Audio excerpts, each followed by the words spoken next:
Parfois, la vie est si triste que nous perdons le sens de l'orientation. Nous ne savons plus qui nous sommes ou où nous allons parce que, nous perdons de vue Jésus. C'est ce qui est arrivé à Sainte Marie-Madeleine.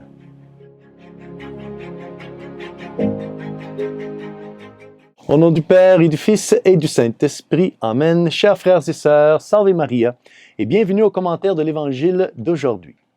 Nous célébrons aujourd'hui la fête de Sainte Marie-Madeleine, une sainte femme et une amie proche du Seigneur.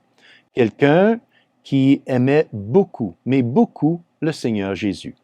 Sainte Marie-Madeleine est une personne à laquelle nous pouvons tous nous identifier parce qu'elle venait de très loin et qu'elle est ensuite allée très, très loin. Bon, notre vie semble être semblable à la sienne, parce que nous n'avons pas toujours été parfaits dans le passé.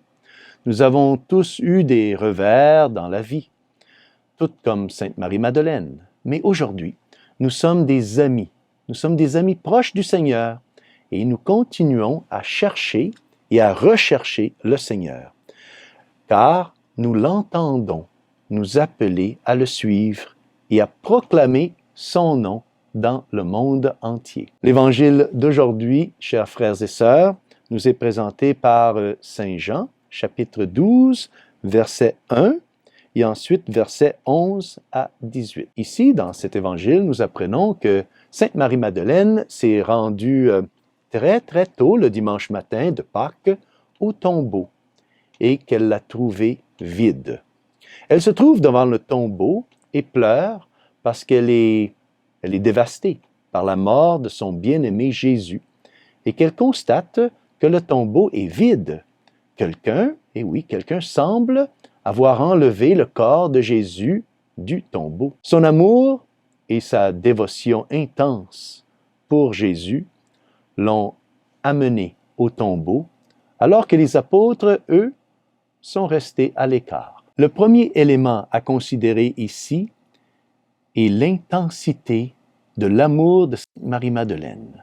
Son amour était si fort qu'il a engendré un courage profond qui lui a fait croire à l'impossible. Nous tendons tous vers ce que nous voyons, mais une foi courageuse et prête à prendre le risque d'accepter ce que nous ne voyons pas. C'est pourquoi Sainte Marie-Madeleine est partie à la recherche du Seigneur tôt ce dimanche matin, mais n'a pas pu le trouver. Que s'est-il donc passé? Le Seigneur, lui, l'a recherché et l'a trouvé. Au début, Marie-Madeleine pensait parler au jardinier, mais ensuite, elle a reconnu Jésus après qu'il l'a appelé par son nom. Comme Sainte Marie-Madeleine, nous cherchons également le Seigneur.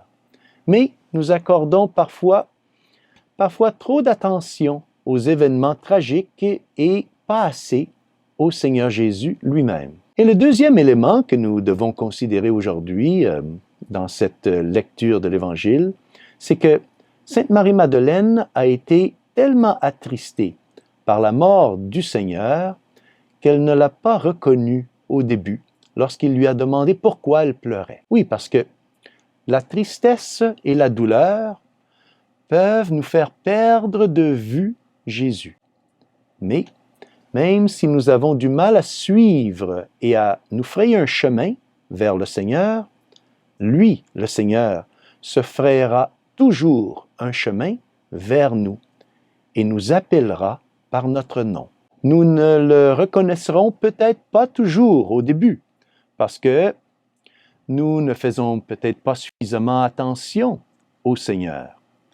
Mais le Seigneur, il vient jusqu'à nous et nous appelle par notre nom chaque fois que nous recevons le sacrement de pénitence, chaque fois que nous recevons le sacrement de l'Eucharistie.